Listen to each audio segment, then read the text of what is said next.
orang yang peduli Palestina bukan karena peduli kemanusiaan, tapi karena mereka antisemit, rasis, benci sama Yahudi. Kenapa? Menurut gue, pembuktiannya gampang San.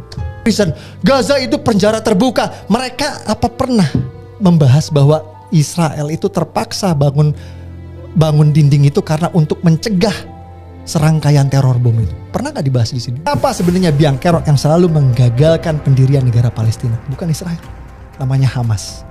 Oke, baik teman-teman, sesuai dengan cuplikan video yang sudah kita lihat bahwa Abu Janda tahu betul tentang sejarah Israel Palestina, sehingga dia tidak takut mau dibilang kafir, mau dibilang apapun, pokoknya dituduhkan segala yang jahat, tidak bermasalah.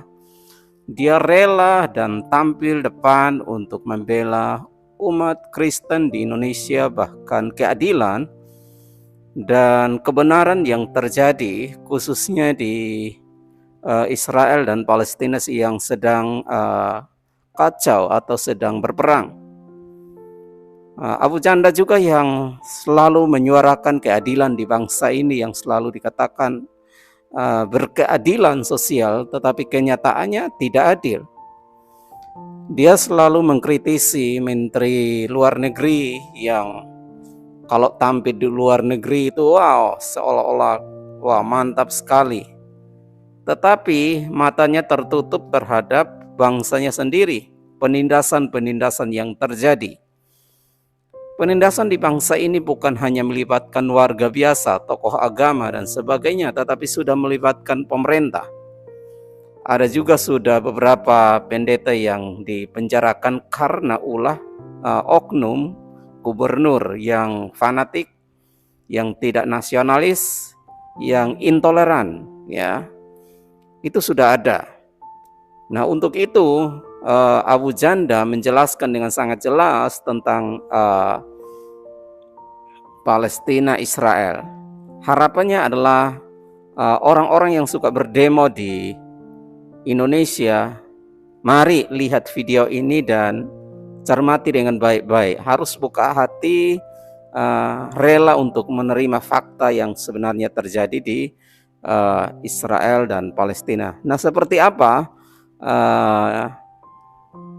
pemaparan ini? Silahkan simak sampai selesai dan jangan lupa untuk memberikan komentar. Amin. Udah dari sekian lama Mas Arya nggak podcast dan akhirnya ini perdana lagi, dan kita akan membahas sesuatu yang sangat-sangat mind blowing di hari ini, yang bisa menambah pengetahuan-pengetahuan baru. Semoga mind blowing. Pasti mind blowing menurutku, dan pasti banyak yang nggak suka juga. Namanya orang kan nggak bisa 100% suka sama kita. Ya, kita nggak bisa, we cannot please everyone. Kita nggak bisa nyenengin semua orang. Oke. Dan Mas Arya ini dikenal juga sebagai Abu Janda. Iya kan? Panggilannya itu. Panggilannya itu. Kenapa itu Abu Janda tuh? Oke, ini long story tapi make it short. Jadi dulu itu pernah ada teroris yang namanya ISIS, pernah dengar? Ya. Ini gua ngomong ISIS aman gak nih? Enggak apa-apa, silakan. Aman ya? Kita ngomongin aja. Jadi ISIS itu waktu itu banyak rekrut orang dari Indonesia. Ya, banyak orang Indonesia pergi ke Timur Tengah. Specifically ke Suriah waktu itu untuk gabung sama ISIS waktu itu. Nah, salah satu orang Indonesia yang gabung sama ISIS itu ada yang terkenal karena waktu itu dia bikin video. Tahun 2015 sampai 2016 gitu. Itu videonya ngancem TNI, ngancem Polri, waktu itu kan panglimanya masih Pak Muldoko. Dia bilang ke Pak Muldoko, dia di video itu dia bilang kita akan ke Indonesia, kita akan bantai polisi, bantai TNI, bantai Polri, bantai Pak Muldoko gitu. Nah, itu si videonya itu viral banget waktu itu, Sam. Viral sampai ya gimana, orang waktu itu takut banget lah sama ISIS gitu. Jadi ketika orang lagi dikecam rasa takut, gue bikin video parodi. Gue bikin video parodi video ancaman orang itu. Gue pakai baju yang sama, semua kelihatannya sama dia, tapi gue presetin. Jadi gue omongan dia tuh gue presetin, yang ngancem TNI gue bilang saya akan bantai KPI, kayak bantai SCTV karena kalian telah men-take down acara favorit saya Ganteng-Ganteng Serigala gitu. Dan ternyata itu gue punya parodinya tuh malah lebih viral dari dia. Sampai gue inget banget waktu itu BBC sampai bikin artikel tentang video gue. Jadi headline dari BBC itu waktu itu adalah melawan terorisme, melawan radikalisme dengan humor, dengan parodi. Nah, di situ gue start. Nah, si teroris ISIS yang bikin video ancaman itu namanya Abu Jandal pakai L. Oh. Gue ilangin L-nya. Oh, iya. Gue ilangin L-nya jadi Abu Janda, tujuannya untuk mendelegitimate dia punya konten-konten yang menyeramkan itu biar jadi lucu gitu. Nah, itu nempel sama gue sampai sekarang. Paham. Jadi gue kalau diundang TV, jadi narsum, gue selalu ngasih kan, Mas Permadi nanti mau dipanggilnya apa? Nama gue bilang Permadi, gue bilang. Ya, udah gue kasih kan? Lagi. Oh, ujung-ujungnya Abu Janda tetap aja sialan. Jadi itu it's stuck. Gue gak tahu kenapa itu stuck namanya itu. Iya. Oke. Tapi ngomong-ngomong ini bajunya unik banget nih yang hari dipakai. Sejak kapan doa harus pakai izin? Ya. Ini realita banget negeri kita tuh sekarang tuh seperti ini, Sam. Loh, kan sangat-sangat menyedihkan, terutama untuk umat minoritas. Ini tidak berlaku untuk mayoritas, tapi untuk minoritas ini berlaku banget. Gitu ya? Ya, umat minoritas itu sekarang dipersulit untuk bangun rumah ibadah, dipersulit. Jangankan bangun rumah ibadah, mau ibadah di rumah pun dipersulit. Mereka ibadah di rumah disatronin warga, digeruduk warga, terus ditanya nih izinnya mana, katanya gitu. Jadi makanya gue bilang sejak kapan doa ke Tuhan harus minta izin. Tapi kan maksudnya itu realita bangsa kita yang 5 tahun terakhir. 5 tahun terakhir. Ya. Tapi kan gini Mas, maksudnya intoleransi udah makin parah banget. Ya, tapi kan Mas Arya ini kan sekarang sosok yang maksudnya akhirnya tunggu loh, sebelum mau nanya, Mas Arya ini Muslim kan? Iyalah. Bener-bener Muslim. Insya Allah. Berarti masih sholat. Gue tadi pagi bangun, gue sebelum kesini gue sholat. Melakukan semua rukun Islam. Gue sholat subuh, udah gitu gue sholat duha jam 8 pagi. Bahkan gue berani taruhan, orang-orang muslim yang nuduh gue bukan muslim, yang mengkafirkan gue, belum tentu udah pernah sholat di tempat yang gue pernah sholat. Gue pernah sholat di Masjidil Haram, gue pernah sholat di Nabawi, gue pernah sholat di Masjidil Aqsa. Orang-orang yang nuduh gue kafir, belum tentu mereka pernah sholat di 3 tempat suci itu. Gue udah pernah. Jadi ya biasa, itu asal lo tahu bahwa itu memang bagian, it's a part of Islamic internal politik. Jadi kalau lu punya narasi yang berseberangan dengan kelompok-kelompok kanan, memang itu mereka mengkafirkan. Jadi kenapa gue perlu dikafirkan? Kenapa seorang Permadi Arya Abu Janda harus dinarasikan bahwa dia ini kafir, bukan Islam? Karena narasi-narasi gue berseberangan dengan kelompok kanan itu. Ya karena kan Mas Arya sangat-sangat. Jadi mereka supaya gimana? Kan lu pernah dengar istilah kill the messenger kan? Iya. Kill the messenger adalah lu kalau pengen mendelegitimasi suatu narasi, satu pesan, bunuh yang ngomongnya. Gitu. Caranya itu apa? Character assassination. Lu ngapain denger dia bukan Islam. Gitu. Jadi apapun yang keluar dari mulut gua nanti kan orang udah ngapain dengerin dia, orang dia kafir kok gitu. It's a part of propaganda war ya. Ya, tapi kan maksudnya Mas Arya ini adalah Muslim yang sangat-sangat peduli terhadap kaum minoritas Kristen atau apapun itu yang seperti pembubaran gereja dan lain sebagainya. Itu kenapa ada begitu perhatian? Ada alasannya sih. Ya. Karena ini semenjak terutama periode kedua Pak Jokowi, memang intoleransi ini semakin parah, semakin menurut gua tuh udah masuk levelnya tuh udah level biadab ya, udah sangat-sangat barbar biadab gitu. Jadi sorry to say ini bangsa gue, tapi ya memang sebagian bangsa gue tuh bukannya maju ke modern tapi malah mundur ke zaman batu gitu, makin primitif gitu. Sam tahu nggak? Hari Minggu kemarin tanggal 5 nih ya. Oh, ulang tahunku itu. Ya. Happy birthday. Iya, pasti. 5 Mei ini. Ya, 5 Mei ini. Kenapa itu? Berbarengan dengan dirimu ulang tahun, itu ada mahasiswi Katolik dari Universitas Pamulang.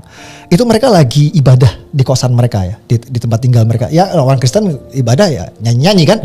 Itu disamperin sama warga, digeruduk warga. Warga bilang, "Saya tidak suka dengar kalian nyanyi-nyanyi di sini. Stop." Sampai akhirnya terjadi pemukulan dan salah satu cewek Katolik yang terlibat di dalam doa itu sampai ketusuk. Bayangin. Itu realita di negeri kita, Sam. Negeri kita tinggal di negara ketika lu berdoa sama Tuhan lu bisa dibacok. That is the reality of this country. Dan itu bukan incidental gitu. Itu sesuatu yang udah jadi rutinitas. 5 tahun terakhir ini, itu hampir setiap bulan selalu ada gereja ditolak, selalu ada umat Kristen sedang ibadah dibubarin. 5 tahun ini, hampir setiap bulan, Sam. Gue punya datanya. Gue pernah waktu itu diundang jadi narsum di TV, gue beberin semua. Tanggal segini. Gue nyimpen datanya. Ini sejak pasca Pilpres saja. Pilpres berapa lama yang lalu? Oktober selesai kan? Enggak, Pilpres. Oh, Pilpres Februari. Ya. Maret sekarang bulan apa? April. Iya. Baru 2 bulan dari Pilpres. Baru 2 bulan pasca Pilpres udah ada 3 kasus. Udah ada 3 insiden. Ini gue catat nih. 17 Maret warga Balaraja Tangerang bubarkan ibadah minggu di rumah di Jalan Sagabunar dan memaksa pemilik rumah untuk minta maaf dan berjanji tidak akan nyanyi-nyanyi ibadah minggu. Jadi mereka lagi nyanyi-nyanyi, umat Kristen di rumah, disamperin sama warga. "Woi, stop! Gue pengen denger lu nyanyi-nyanyi lagi di sini." Dan disuruh minta maaf. Si pemilik rumah disuruh bikin surat perjanjian. minta maaf, divideokan, diviralkan, saya berjanji tidak akan ibadah lagi. Seolah-olah ibadah itu sesuatu yang kriminal gitu loh. What the fuck gitu. That is our country today. Terus tadi 17 Maret, 25 Maret umat Islam di Semboja Kaltim itu membubarkan ibadah minggu dan membongkar papan gereja GKII. Jadi ibadah minggu lagi berlangsung, mereka datang terus bubar gitu. Itu tanggal 25 Maret. Dan yang terbaru yang gue bilang tadi yang dulu, itu tanggal 5 Mei kemarin mahasiswa-mahasiswi Katolik Universitas Pamulang dipukuli, dibacok warga hanya karena mereka tidak suka dengar mereka nyanyi. Oke. What that is our country today. Dan ini yang ketahuan ya.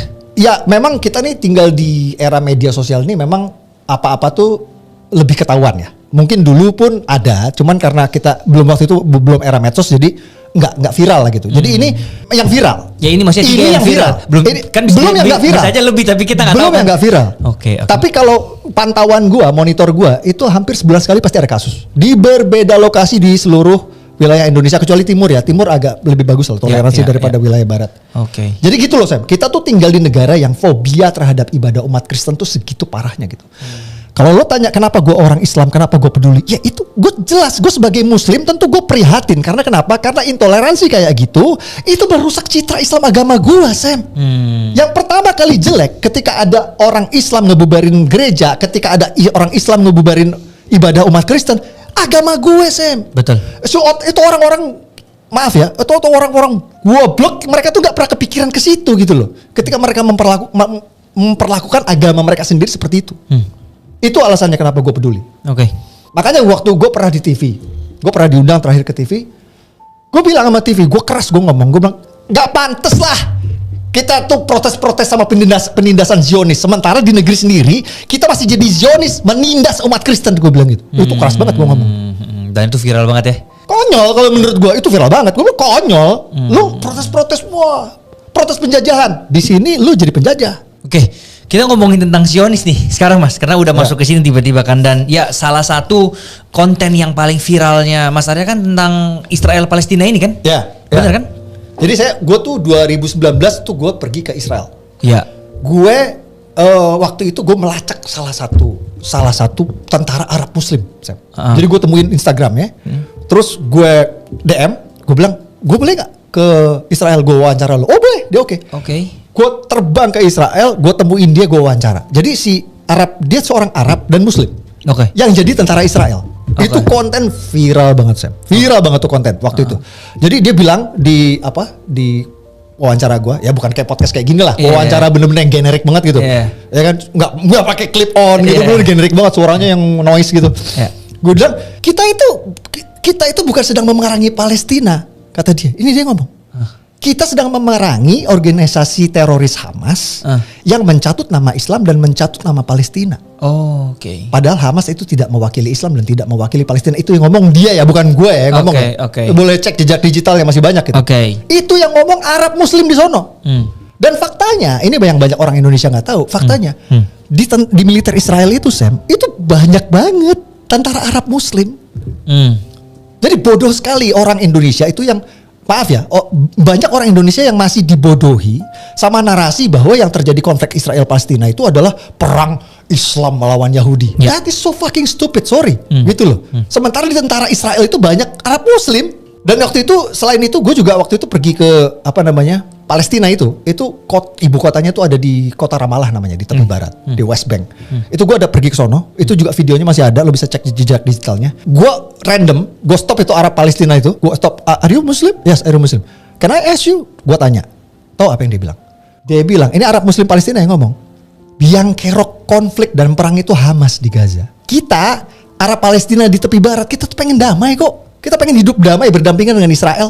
Tapi ya mereka itu yang bikin ribut terus. Berarti sebenarnya ini yang makanya kita luruskan di podcast dulu ya, biar orang tuh tahu. Ya aku nggak mau meluruskan apapun, aku cuma menceritakan realita, fakta apa adanya, itu yang dikatakan sama orang Arab Palestina, bukan gue yang ngada-ngada gitu. Oke. Dan berarti Mas Arya sering banget ke Israel untuk bikin konten di situ dong? Setahun sekali ada. Gue minimal setahun sekali gue pasti pergi ke Israel. Gak mahal kok, biaya sendiri. 30 juta paling. 30 juta tuh lu udah dapat including tiket pesawat, hotel, makan seminggu. Murah. Jadi itu nah ini harus gue luruskan ini. Jadi itu hoax ya. Kalau lu pernah lihat ada konten lah di apa video lah apa di TikTok lah yang bilang katanya influencer Indonesia tuh dibayar Israel lewat program Hasbara 100% hoax ya. Okay. Ini gue pesan buat pendengar Sam ya. Gue rasa Sam ini banyak milenial Gen Z ya pendengarnya. Jangan langsung percaya sama berita-berita soal Israel Palestina ya. Yang terutama yang beredar di Indonesia.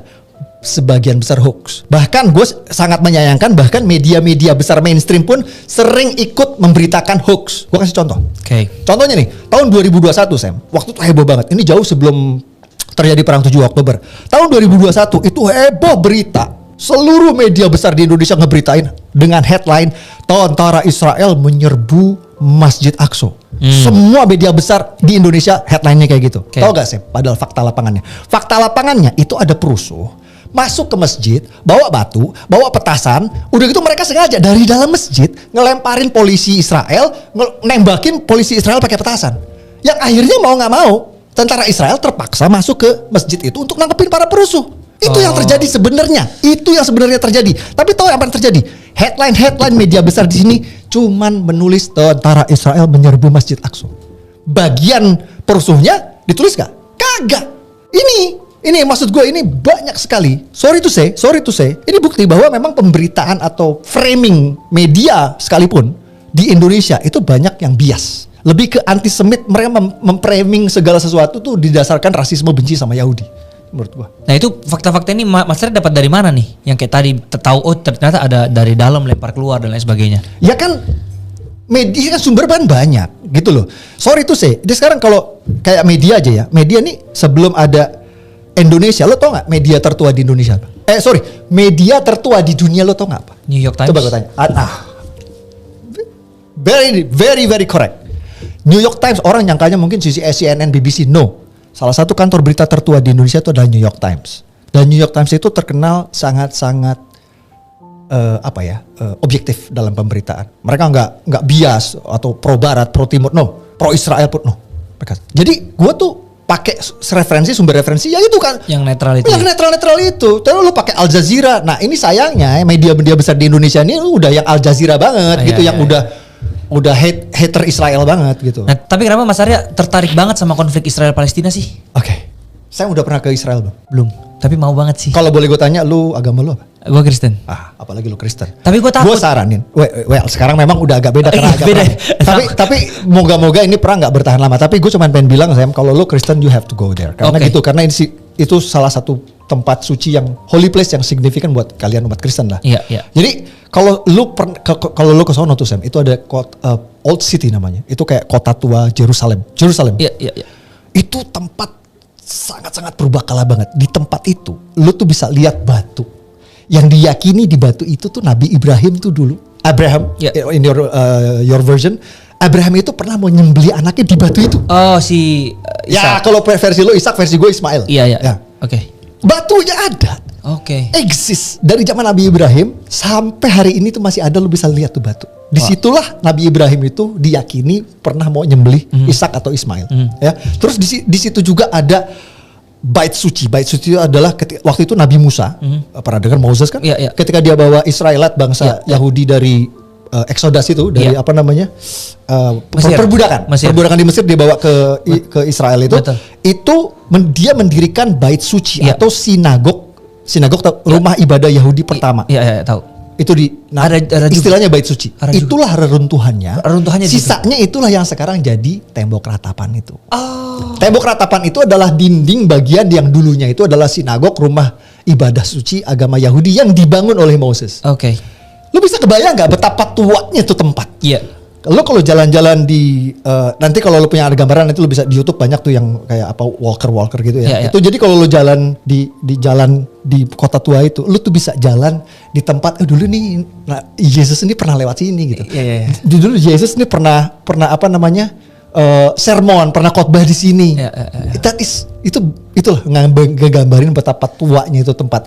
Dan tentunya buat gue orang Islam yang sangat signifikan itu ada juga titik di mana Nabi Muhammad tuh diyakini itu terbang ke langit, perjalanan Isra Mi'raj ke langit untuk menerima perintah sholat. Lo bayangin, kota suci 3 agama yang begitu perbakalanya, yang begitu historisnya dan ironisnya begitu berdarahnya, Sam. Karena ini tempat yang diperebutkan sama 3 agama ini dari zaman batu sampai zaman sekarang belum kelar-kelar, Sam. Tunggu, 3 agamanya apa? Kristen, Islam satunya? Ya, kan jadi gini loh. Kristen, Islam, Yahudi Oh, ini Yahudi. itu disebut sebagai Abrahamic religion karena semua rootnya tuh dari Abraham. Iya betul. Iya, oke, paham. Jadi kalau lo nanya kenapa gue demen bolak-balik ke sono, ya itu karena kalau lo punya jiwa spiritual, Sam. Kalau lo ada titik spiritual dalam diri lo akan jatuh cinta sama tempat itu. Karena begitu bersejarahnya tempat itu. Oke, jadi sebenarnya Mas Arya ini lebih suka sama sejarah daripada Israel Palestina ini dibandingkan konfliknya dong sebenarnya. Ya, karena gini loh, Sam. Jujur ya, Sam ya. Ini konflik yang sekarang tuh udah banyak politik ya. It's politicized gitu. Oke. Kalau udah politisasi, udah terlalu banyak distorsi informasi, udah terlalu banyak memutarbalikkan fakta, terutama maaf ya di Indonesia ya, itu banyak yang minim literasi sejarah untuk specifically untuk urusan konflik Israel Palestina ini. Iya. Jadinya banyak orang yang percaya sama hoax yang banyak beredar tentang Israel Palestina. Ini contohnya satu nih. Salah satu hoax yang ini perlu diluruskan ya. Hoax yang sangat-sangat apa ya? Bisa popular hoax gitu ya.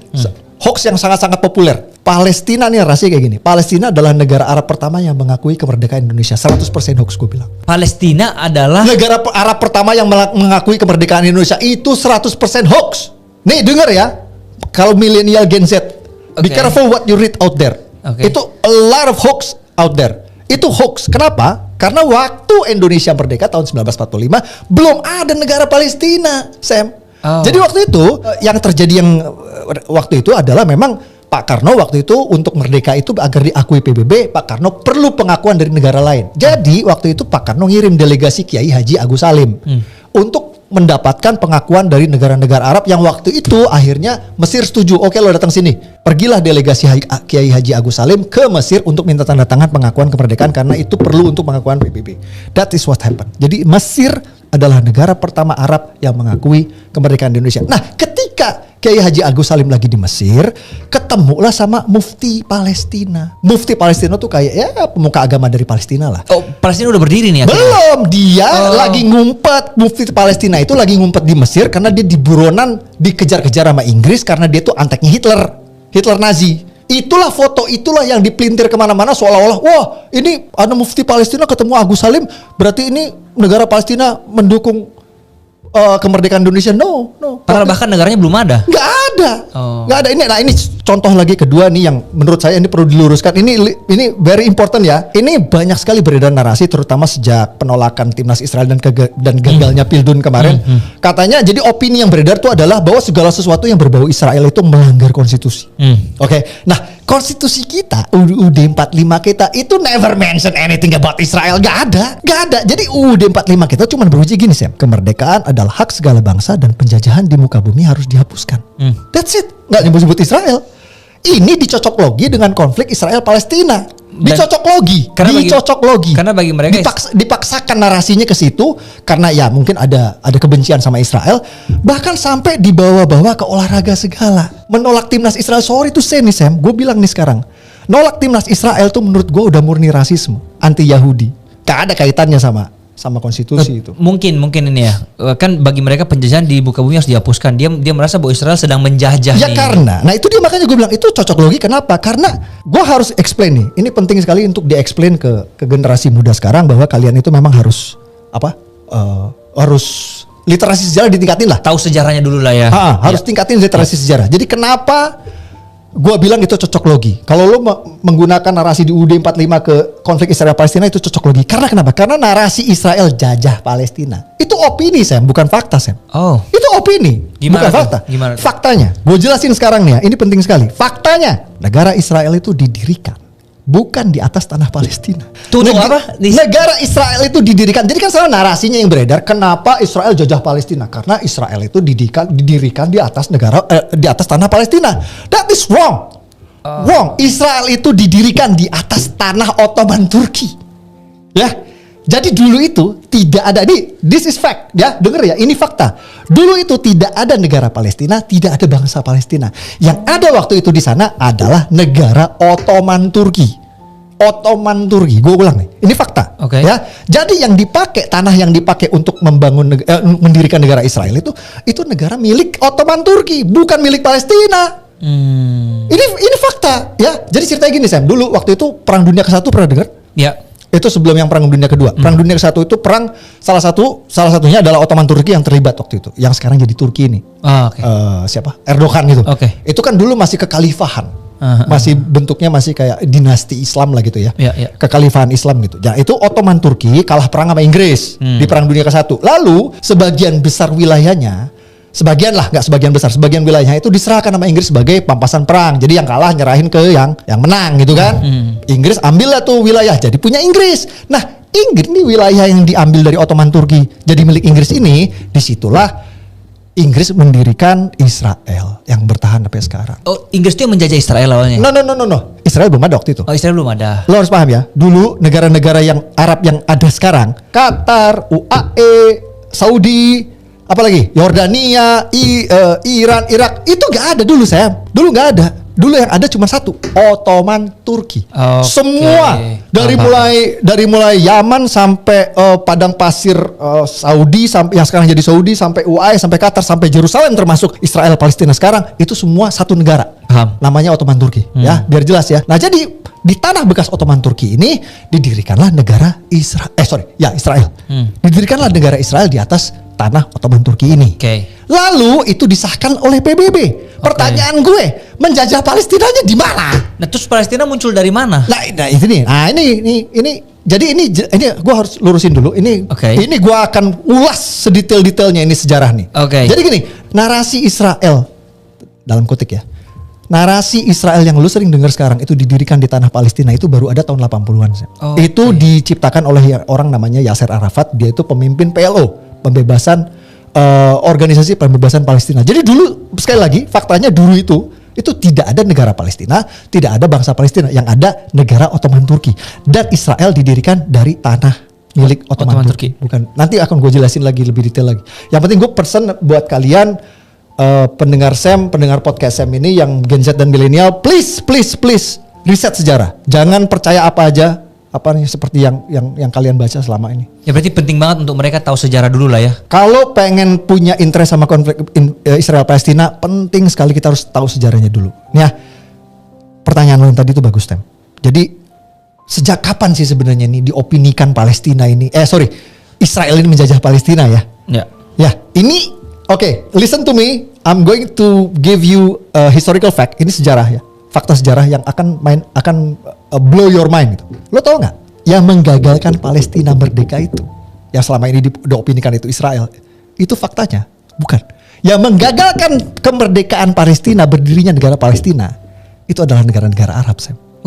Yes. Jadi gini ceritanya. Tahun 1947, ya setelah yang tadi itu, setelah Inggris menerima tanah yang diserahkan Ottoman Turki dan mendirikan negara Israel, of course, Inggris menyerahkan kepada PBB untuk disahkan kan, right? Jadi PBB tahun 1947 itu menerbitkan yang namanya resolusi partisi untuk membagi tanah Ottoman Turki menjadi dua, negara Israel Yahudi dan negara Arab Palestina. Jadi di atas tanah milik Ottoman Turki, sekali lagi ya, jelas ya, tanah milik Ottoman Turki didirikanlah oleh PBB dibagi dua menjadi negara Israel Yahudi dan negara Arab Palestina. Jadi apa yang terjadi? Waktu itu negara-negara Arab, semua negara Arab yang ada di itu, Yordania, Mesir, Syria, itu menolak resolusi dari PBB itu. Terus apa yang terjadi? Mereka menyerang waktu itu. Setelah mereka menolak resolusi dari PBB itu, mereka menyerang dan menduduki tanah yang sekarang disebut Palestina itu. Jadi lu asal tahu, yang namanya Gaza itu dulu dikuasai sama Mesir. Jadi ketika itu tanah Ottoman itu mau dibagi dua sama PBB, satu dikasih Israel, satu dikasih Yahudi, satu dikasih Arab, yang namanya satu Israel, satu Palestina, ditolak sama negara-negara tetangga semua. Nah, ditolak itu supaya apa? Karena mereka tidak mau ada tambahan negara baru. Intinya gini, mereka tidak mau menerima rencana yang dicanangkan sama PBB. No, mereka mungkin punya rencana sendiri, gue nggak tahu apa. Ya, pokoknya gue nolak. Akhirnya apa? Akhirnya Israel berdiri waktu itu kan Israel langsung terima. Ya. Oke, PBB siap, thank you banget, gue terima ya tawarannya ya. Langsung mereka mendeklarasikan negara Israel Raya berdiri sampai sekarang. Tapi Palestina ketika mereka mau mendirikan negara itu, Palestina mau accept dia PBB punya resolusi, negara-negara Arab bilang no, I will not let you, gue gak akan kasih, dan diserbu sama Arab. Gaza yang sekarang itu diributin itu, katanya dijajah sama Israel, itu dikuasai sama Mesir. Terus tepi barat yang sekarang jadi ibu kota Palestina itu dikuasai sama Yordania. Dan bertahun-tahun Sam, Mesir dan Yordania itu menolak mengakui kedaulatan negara Palestina. Jadi intinya mereka nggak mau ada Palestina berdiri di situ. Terus? Ini fakta sejarah. Ini fakta sejarah. Ya, jadi sampai akhirnya setelah bertahun-tahun peranglah dengan Israel, kalahlah si Mesir dan Yordania ini. Oh, jadi sebenarnya yang perang itu bukan Palestina ya, tapi Palestina tidak pernah berdiri Sam karena digagalkan sama negara-negara Arab ini. Tapi sekarang udah berdiri kan? Nanti dulu, belum selesai. Let me continue. Jadi sampai akhirnya perang lah si Mesir sama Yordania ini sama Israel. Kalah. Karena kalah perang, mereka harus serahkanlah nih Gaza. Betul. Yang tadinya punya mereka. Ngerti sekarang. Mesir serahin Gaza ke Israel dan Yordania serahin tepi barat ke Israel. Lo tau nggak apa yang dilakukan Israel setelah Israel mendapat Gaza dan tepi barat dari Mesir dan Yordania? Gimana tuh? Yang dilakukan sama Israel langsung menawarkan kepada bangsa Palestina, mau nggak bikin negara? Tahun 1993. Catat ya tahunnya ya. Ini fakta sejarah. Tahun 1993 Israel bersama Amerika, waktu itu Presiden Bill Clinton kalau nggak salah, itu menawarkan perjanjian Oslo untuk mendirikan negara Palestina di Gaza dan tepi barat, Sam. Lo tau apa yang terjadi? Ditolak, Sam. Sama orang Palestina. Ditolak. Malah waktu itu specifically Hamas. Ya. Jadi yang nolak tuh Hamas. Jadi udah tawaran niat baik dari Israel dan Amerika ini ditolak, malah dibalas oleh serangkaian teror bom yang namanya Intifada. Gue punya datanya. Juni 2001. Jadi ini pasca dari tawaran pendirikan negara Palestina di perjanjian Oslo di Amerika itu terjadi serangkaian teror bom yang namanya Intifada. Juni 2001 serangan bom di kafe Tel Aviv tewaskan 21 anak remaja. Agustus 2001 serangan bom di restoran Yerusalem tewaskan 15 warga. Desember 2001 serangan bom lagi, 13 tewas, dan Maret 2002 serangan bom lagi 30 tewas. Beruntun, Sam. Karena serangan beruntun inilah, nah ini harus paham ya, karena serangan bom beruntun inilah makanya Israel terpaksa membangun pagar tinggi yang membatasi orang keluar masuk Gaza. Kalau lo pengen tahu sejarahnya nih. Oh, jadi orang sekarang nih Sam, let me finish. Orang sekarang ribut Gaza open air prison, Gaza itu penjara terbuka. Mereka apa pernah membahas bahwa Israel itu terpaksa bangun dinding itu karena untuk mencegah serangkaian teror bom itu? Pernah nggak dibahas di sini? Nggak pernah. Ini aku mempertanyakan lagi. Berarti sebenarnya ini dulu perang itu bahkan tidak ada, tapi gara-gara setelah yang perjanjian Oslo itu malah dibom sama si Palestina. Let me finish, biar gue selesaiin dulu. Jadi ini biar jelas clear. Jadi faktanya dulu Gaza itu nggak dipagar seperti sekarang sama dinding tinggi itu nggak ada. Dulu tuh warga Gaza, Sam. Jadi yang namanya ekonomi itu kan yang prosper itu waktu itu emang dari dulu sampai sekarang itu Israel. Israel emang prosper lah karena Israel itu sekutunya Inggris dan Amerika. Of course mereka akan membantu ekonomi Israel untuk prosper. Jadi yang namanya job opportunity, lapangan kerja itu adanya di Israel. Orang Gaza dulu itu bebas pergi ke Israel untuk bekerja. Tapi gara-gara ada serangan bom beruntun yang namanya Intifada itu, Sam, akhirnya Israel terpaksa bangun dinding mengelilingi Gaza dan membatasi geraknya mobilitas warga Gaza. Apa yang terjadi? Siapa yang paling menderita? Gue pengen tanya. Yang paling menderita ya warga Gaza. Siapa yang biang kerok yang paling membuat warga Gaza menderita? Akhirnya nggak bisa nyari duit, nggak bisa nyari nafkah, nggak bisa. Itulah serangan teror bom yang dilakukan Hamas itu. Itu realitas. Nah ini fakta. Ini biar gue nggak ngalor ngidul, gue pakai data ya. Fakta penting lagi, setelah Amerika dan Israel menawarkan perjanjian Oslo untuk mendirikan negara Palestina yang ditolak tahun 1993, tahun 2007 Sam, ya waktu itu Presiden Amerikanya George Bush. Amerika dan Israel kembali menawarkan keduanya nih yang namanya two state solution. Lo pernah dengar? Ini sangat-sangat terkenal nih. Kalau lo gue bukan pencinta sejarah, jadi gue baru tahu. Jadi kalau lo familiar sama konflik Israel Palestina, itu terkenal sama yang istilahnya two state solution atau solusi dua negara. Two state solution. Jadi supaya damai nih orang-orang nih, aduh lo nih ribut mulu gitu kan, lo bunuh-bunuhan mulu. Udah damailah. bikin negara, urus negara lo masing-masing kan gitu. Nah itu Amerika yang rajin nawarin itu. Amerika tahun 2007, Presiden Amerika George Bush menawarkan two-state solution, solusi 2 negara. Oke, Palestina udah ya, jangan ribut. Lo dirikan negara Palestina berdampingan dengan Israel ya, udah ya, urus negara lo masing-masing. Tahu apa yang terjadi? Sorry, waktu itu tawaran dari Amerika itu disetujui. Jadi disetujui sama? Oke, let me explain. Kalau lo nggak familiar, ini buat Gen Z sama milenial, kalau nggak familiar. Palestina ini punya pemerintah kayak Indonesia. Palestina punya pemerintah kayak Indonesia. Punya presiden, ya, punya ibu kota negara gitu. Presiden Palestina itu namanya Mahmud Abbas. Itulah presiden resmi Palestina kayak sekarang Pak Jokowi lah kita. Ada itu gak dianggap dong sama Hamas. Jadi waktu itu presiden Palestina itu sudah menyetujui. Oke, terima kasih Amerika. Gue terima nih, gue accept ya solusi 2 negaranya ya. Oke, kita ini ya, kita move on ya. Damai. Lo tau apa yang terjadi? Ditolak sama Hamas. Hamas ini kenapa powerful itu sih? Karena dia itu kayak apa ya? Kayak partai oposisi lah kalau di sini. Gitu. Jadi pemerintah, balik lagi, pemerintah sah Palestina itu namanya rezim Fatah. Nah ini Hamas itu kayak partai oposisinya. Jadi ada 2 partai besar. Partai Fatah itu yang jadi pemerintah sekarang, rezim incumbent. Ada lagi partai oposisinya namanya Hamas. Ditolak dong sama Hamas. Dan lo tahu nggak, sejak 2007, sejak Amerika menawarkan solusi 2 negara itu apa yang dilakukan Hamas? Yang dilakukan Hamas adalah setiap tahun, mungkin setahun bisa sekali, bisa 2 kali, bisa 3 kali, itu selalu setiap tahun menembakkan ratusan roket ke Israel dalam rangka menolak solusi 2 negara itu. Sampai segitunya. Pokoknya gue nggak mau damai, gue mau nyeperang. This is fact, ini fakta. Ya, ini fakta. Jadi biar tahu ya, kalau kita melek fakta sejarah, siapa sebenarnya biang kerok yang selalu menggagalkan pendirian negara Palestina? Bukan Israel, namanya Hamas. Ini fakta. Dan Hamas sama Palestina itu 2 hal yang berbeda ya? Oh beda dong. Palestina itu nama bangsanya. Sekarang. Ya, Hamas itu cuman partai politik di sana. Nah, ini ada nggak nih fakta-fakta ini dibahas di kita? Nggak ada. Semua fakta-fakta ini ya yang mendiskreditkan pihak yang mereka bela itu kayak mereka tutup mata gitu loh. Mereka anggap itu nggak ada gitu loh. Itu menurut gua makanya itu menurut gua itu bukti bahwa segala sesuatu yang berbau Israel di sini tuh didasarkan dengan antisemitisme, rasisme, benci sama Yahudi. Itu menurut gua. Berarti orang yang bela Palestina sekarang itu bukan karena konflik tapi lebih ke memang rasis aja sama bangsa Yahudi. Itu menurut gua ya. Sorry to say.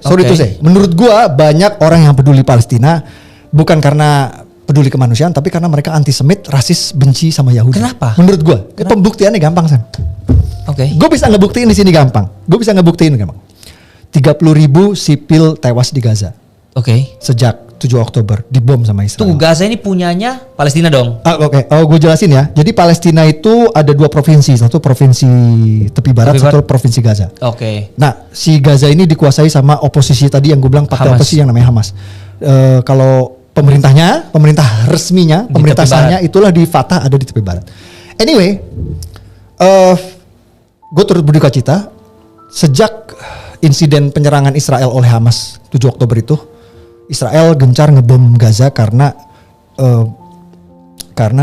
Hamas menculik, gue nggak tahu jumlahnya berapa. Pokoknya tanggal 7 Oktober itu Hamas nyerang ke Israel, 1.000 tewas kalau nggak salah, 1.000 sipil tewas. Terus dia bawa sandera ratusan. Exact numbernya gue nggak tahu berapa. Nah sejak Hamas menculik warga Israel ke Gaza itu, dibawa ke Gaza, itu Israel gencar ngebom Gaza dari tanggal 7 Oktober. Karena dia minta exchange kan. Lo mau gue stop ngebom, pulangin tuh warga gue yang lo sandera. Dan sejak itu turut berduka cita 30.000 orang sipil jadi korban. Tewas di Gaza gara-gara pemboman Israel yang lo tau yang akan terjadi? Semua mewek di Indonesia.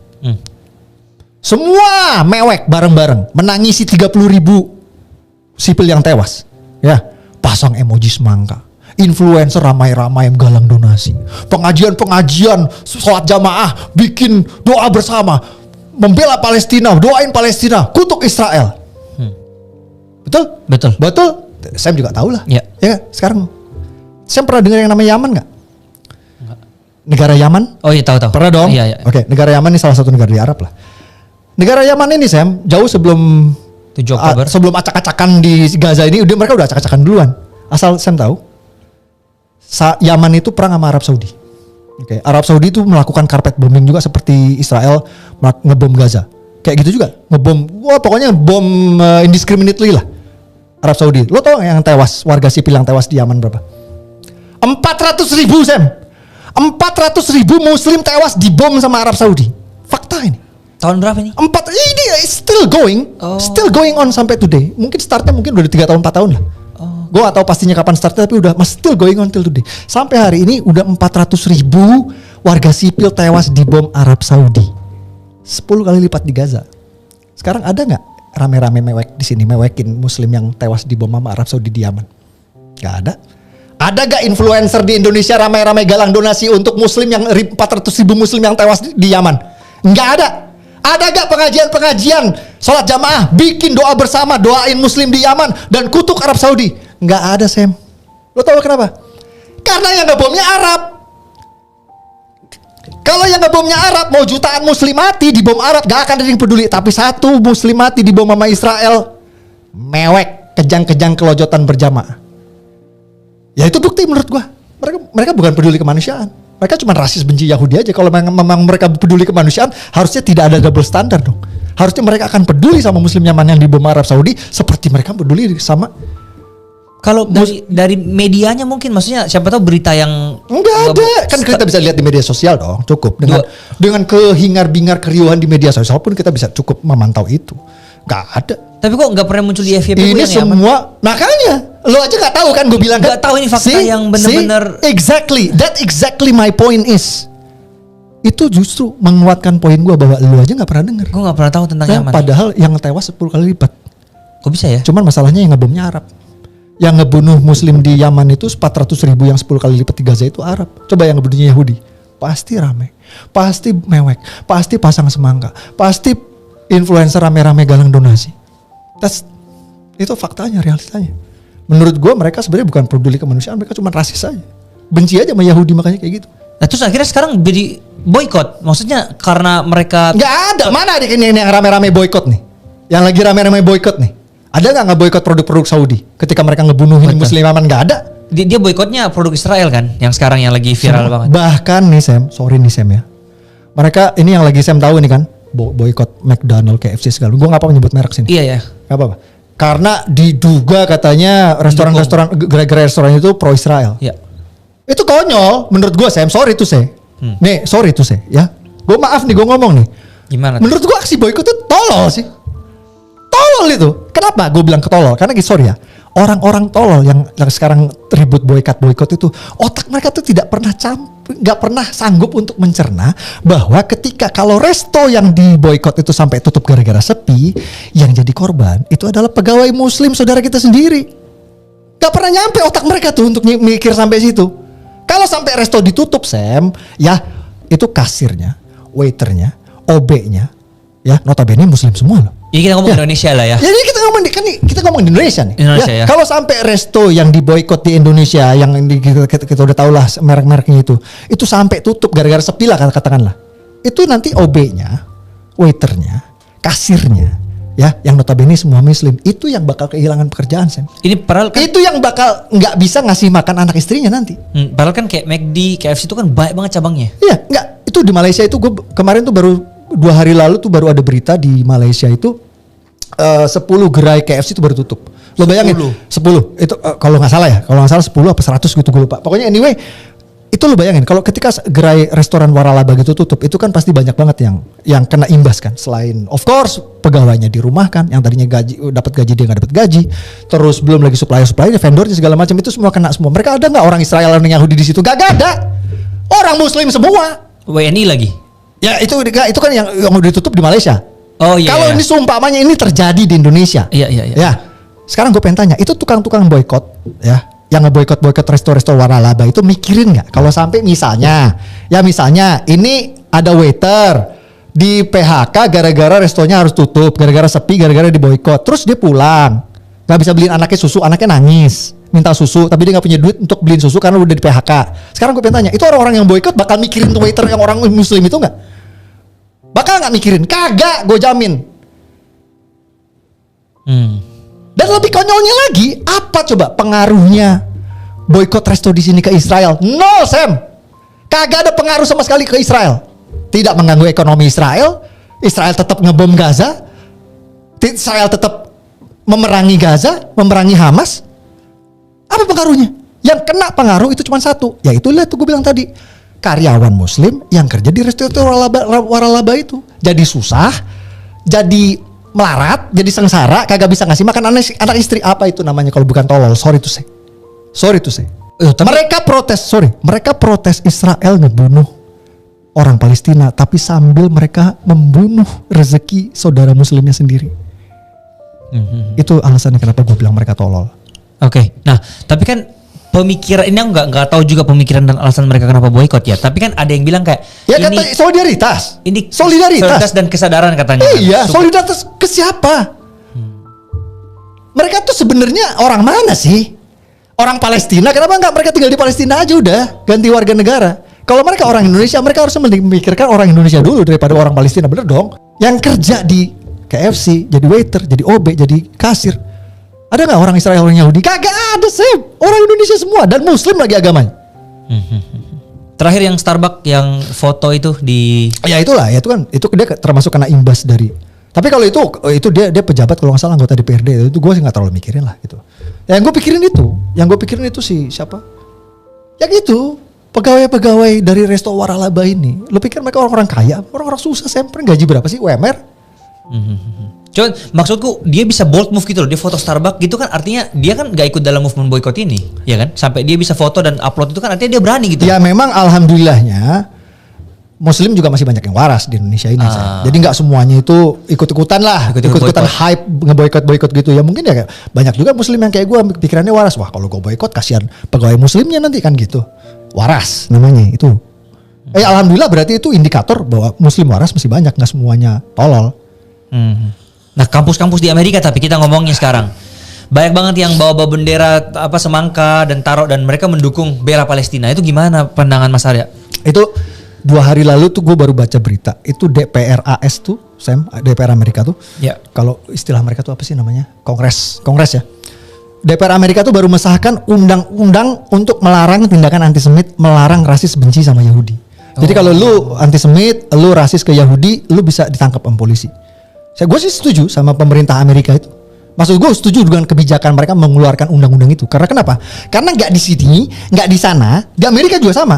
Itu banyak memang yang peduli Palestina, peduli sama Palestina bukan karena mereka peduli kemanusiaan, tapi karena mereka rasis, benci sama Yahudi. Udah kita buktikan tadi kan dengan Yaman kan. Jadi gue dukung banget pemerintah Amerika untuk terbitkan undang-undang itu, undang-undang anti rasisme terhadap Yahudi. Gue dukung banget. Tangkepin aja tuh mahasiswa rasis yang sekarang demo-demo nggak jelas, bukannya belajar mikirin masa depan. Tapi kalau beneran ada orang yang punya bener-bener rasa kemanusiaan terhadap Palestina, itu apa yang action yang harus sebenarnya dilakukan selain boykot? Ya kalau balik lagi, peduli itu adalah hak azazi ya. Lo mau peduli ini, peduli A, peduli B itu hak azazi lo. Cuman ketika lo peduli sama sesuatu dengan sambil nyusahin orang lain, kalau menurut gue itu kan udah untuk apa gitu, what for gitu loh. Kalau menurut gue ya kayak aksi boykot itu kan menurut gue itu menyusahkan orang Muslim yang nggak salah apa-apa yang kerja di resto-resto itu. Tapi kan mayoritas orang Indonesia sekarang maksudnya lagi membela Palestina nih, dan maksudnya Mas Arya sebagai seorang Muslim nih, aku tekankan lagi Muslim, itu mengambil arah yang anti mainstream banget, yang bisa mengakibatkan haters dan semua resiko yang Mas Arya tanggung sekarang. Itu kenapa sih Mas?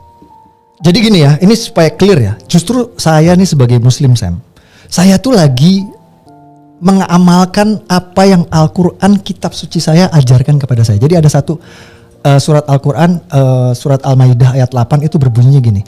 Jangan karena kebencianmu terhadap satu kaum mendorong kamu untuk berlaku tidak adil. Itu jelas loh, jelas. Jadi saya hanya ingin mengamalkan perintah Al-Quran ini. Saya ingin menjadi Muslim yang adil dan berusaha adil meski kepada bangsa Yahudi dan Israel. Dan menurut gue nih Sam, berlaku adil tuh gampang kok. Cukup dengan kita berusaha objektif memahami konflik Israel-Palestina ini. Objektif, itu udah adil. Dan kalau kita berusaha untuk objektif dan adil Sam, ya kita akan kalau kita ya seperti apa namanya yang saya udah dengar tadi kan, apa namanya kronologi sejarahnya, fakta-fakta sejarahnya seperti apa dari dulu sampai sekarang itu kayak gimana. Kalau kita mau adil, kalau kita mau jujur, kita akan lebih bisa memahami.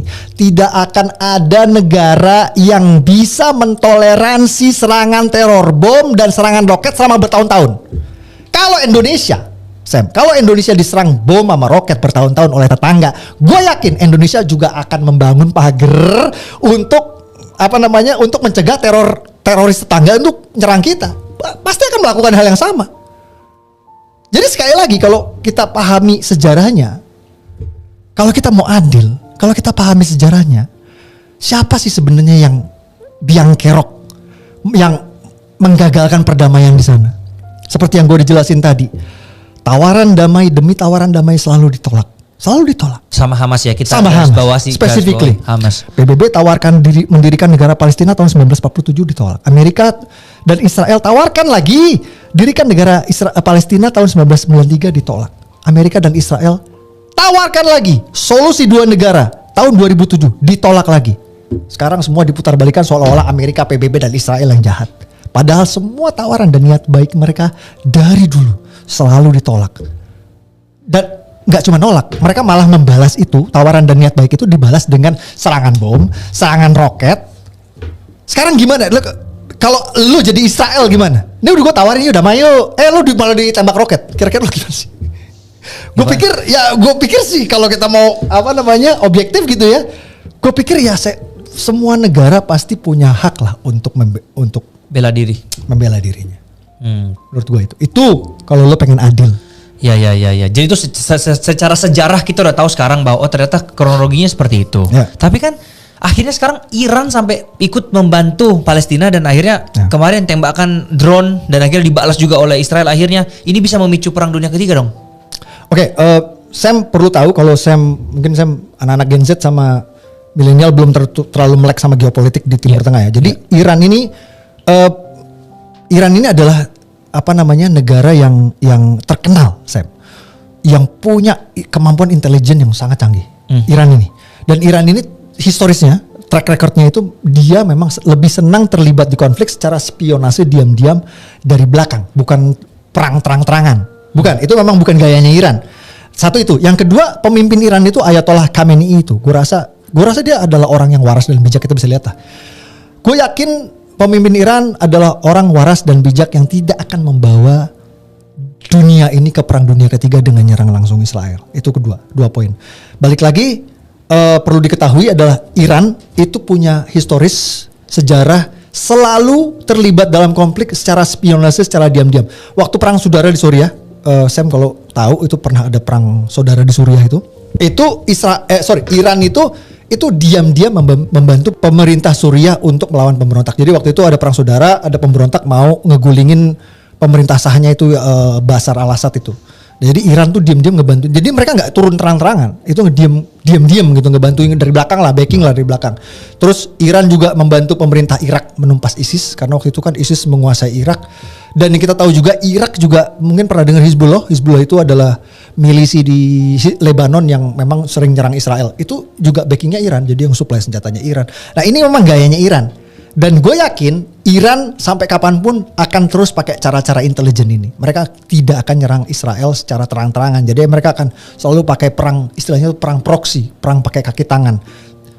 Jadi kalau lo nanya apakah ada kemungkinan terjadi perang dunia ketiga karena Iran nyerang Israel, gue rasa enggak.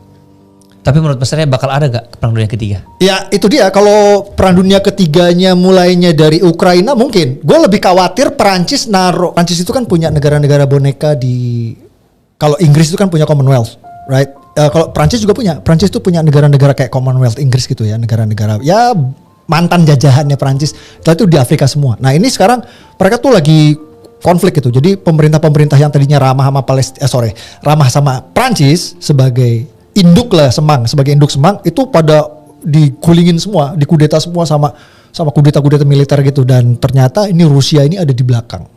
Rusia ini ada sebagai aktor di belakang penggulingan dari pemerintahan yang ramah dan bonekanya Prancis gitu. Jadi kepentingan yang tadinya kepentingan negara-negara, karena Afrika ini adalah supplier banyak raw material lah ke apa namanya ke Eropa. Ya, termasuk mineral, termasuk juga apa namanya diamond segala macam gitu. Jadi ini memang Europe ini punya stake yang besar di Afrika itu sebenarnya. Meskipun ya negaranya kelihatannya kayak gitu ya, miskin ya, tapi itu kaya. very rich in source gitu. In natural resource. Oke, I see. Berarti ya takutnya memang bukan dari sini tapi dari tempat lain. Nah, itu Prancis itu kesel sama Rusia gara-gara Rusia ini diketahui, bukan diduga lagi, diketahui sebagai aktor yang mengkudeta boneka-boneka Prancis ini di Afrika. Jadi kemungkinan kalau misalnya ada perang dunia ketiga bukan dari Iran sama Israel, tapi kemungkinan bakal Prancis ikut-ikutan di Ukraina. Itu yang gue khawatir. Dan itu dampaknya bagi Indonesia apa? Pasti berdampak lah ya. Jujur gue bukan ahli geopolitik ya, tapi kalau misalnya ada perang besar ya pasti ada dampaknya lah. Ekonomi apa gitu, bisnis. Yang pasti kalau ada perang, jadi gini loh, Sam, ini dunia ini kan udah kebelah jadi dua, Eastern Bloc sama West Bloc gitu. Jadi sampai sekarang. Ya kalau Western itu kan, nah istilah Western itu kan ya termasuk Amerika, Inggris dan Uni Eropa kan. Nah yang Timur ini kan koalisinya itu kan Tiongkok, Iran, Rusia gitu loh. Nah ini memang persaingan antara dua blok ini memang besar sekali. Jadi kalau ada kemungkinan, kalau lo tanya apa efeknya kalau sampai terjadi perang dunia ketiga, kalau perangnya antara blok itu, Indonesia efeknya kita harus milih blok. Nah itu yang efek ke kitanya itu di situ nanti. Nah soalnya aku baca di komen kan kemarin ada yang bilang, ayo Iran serang aja tuh, Israel serang sampai perang dunia ketiga nggak apa-apa, yang penting kita dukung terus di Iran demi Palestina kan. Terus ada yang komen tuh, balas yang komen yang gitu kan, dia bilang lah, emangnya lu tahu kalau misalnya perang dunia ketiga dampak bagi Indonesia apa? Dia bilang lah nggak tahu sih, kan kita kan netral. Dan padahal kan ujung-ujungnya ekonomi juga hancur pak. Pasti hancur, itu ekonomi pasti hancur. jelas. Jadi ya kalau terjadi beneran perang nih, kita juga yang susah gitu loh di negara ini. Pasti. Jadi jangan mancing-mancing kayak udahlah serang aja terus Israel, serang aja. Kalau perang beneran, wah kita juga kena gitu loh. Itu sih yang maksudnya yang harus ini. Ya intinya adalah apa yang kita mau sampaikan di sini adalah perdamaian itu memang yang terlepas dari apapun, kemanusiaan dan perdamaian memang harus diutamakan nih. Kalau bisa Israel sama Palestina udah selesai, itu juga mau kita kan mas. Nggak mungkin kita mau juga sampai mereka perang atau sampai gimana gitu kan. Iyalah.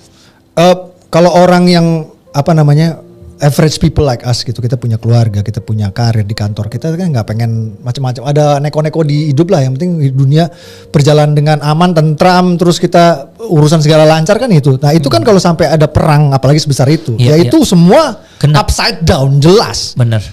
Ekonomi bakal crash. Bener. Mata rupiah bakal melambung, terus mungkin sembako juga jadi langka. Scary. Efeknya scary kalau buat average people like us gitu. Ya, jadi intinya adalah kita cuma butuh perdamaian. Kalau bisa gak usah ada sampai perang dunia ketiga. Oh iya. Ya. Kita berharap semua damai. Gue yakin bahkan termasuk pemimpin dunia kayak siapa, Joe Biden sama semua lah. Gue yakin mereka sebenarnya nggak mau lah bawa negaranya ke konflik besar-besaran yang bakal bikin susah bangsanya sendiri. Gue yakin gak ada yang mau. Yakin gue. Pasti waras. Orang-orang sekarang tuh lebih waras lah, lebih menginjak bumi gitu. Iya. Kalau gitu sebagai penutup Mas Arya, thank you so much ya udah nge-share sekian banyak. Sebagai penutup apa pesan nih untuk semua yang menonton ini, atau mungkin mayoritas akan generasi muda yang menonton apa?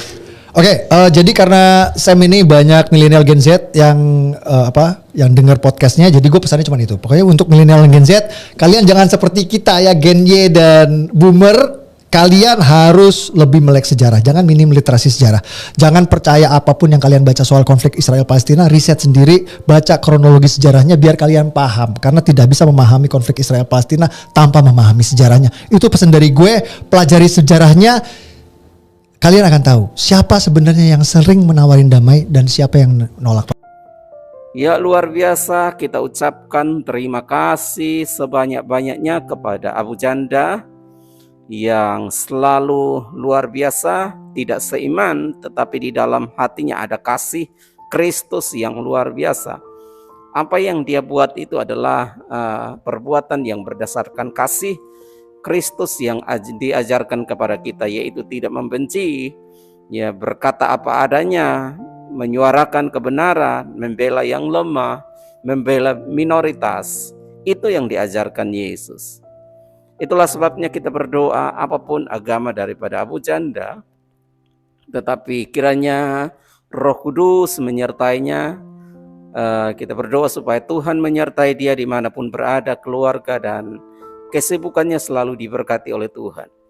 Tentunya ada banyak orang jahat yang tidak suka dengan tindakannya, pembelaannya, kejujurannya, tetapi kita serahkan kepada Tuhan. Kalau Tuhan yang menjaga, maka tidak akan ada seorang pun yang mampu untuk menjamahnya. Semoga para kadrun ini menjadi sadar dan melek sejarah. Jangan hanya karena ditipu 1-2 orang lalu kemudian mereka melakukan hal-hal yang tidak benar, ya. Karena di Indonesia ini sendiri seperti bencana alam yang terjadi beberapa waktu lalu di Flores, di mana orang-orang yang menggalang dana untuk Israel, yang selalu mengatakan menggalang dana untuk Palestina. Mereka yang selalu berkata bahwa Palestina adalah saudara kita. Bagaimana dengan teman-teman yang ada di bangsa sendiri yang sedang kesulitan, yang kena bencana alam, yang kena penindasan, yang kena intoleran? Di manakah suara mereka? Apakah saudara sebangsa itu adalah orang lain? Apakah mungkin terlalu jauh? Sedangkan Palestina begitu dekat sehingga membela mati-matian. Ya, kita tahu bahwa yang menyebabkan semua ini adalah Hamas. Kita bukan pembela teroris, tetapi kita adalah pembela kebenaran. Secara manusia memang semua orang tentu ibah dengan korban yang berjatuhan. Itu akibat daripada penjahat-penjahat seperti Hamas inilah yang menyebabkan semuanya ini. Hamas bersembunyi di tengah-tengah warga sipil, yang pada akhirnya warga sipil yang menanggung akan semuanya. Kita berdoa buat Palestina supaya dipulihkan. Kita berdoa supaya Tuhan menjamah, mengubah orang-orang jahat sehingga tidak bertindak atas kehendak mereka, kepentingan mereka, tetapi melihat kepentingan masyarakat Palestina. Oke, baik, demikian yang dapat kami sampaikan. Tuhan Yesus memberkati kita semua. Sampai jumpa lagi di video-video berikutnya. Amin.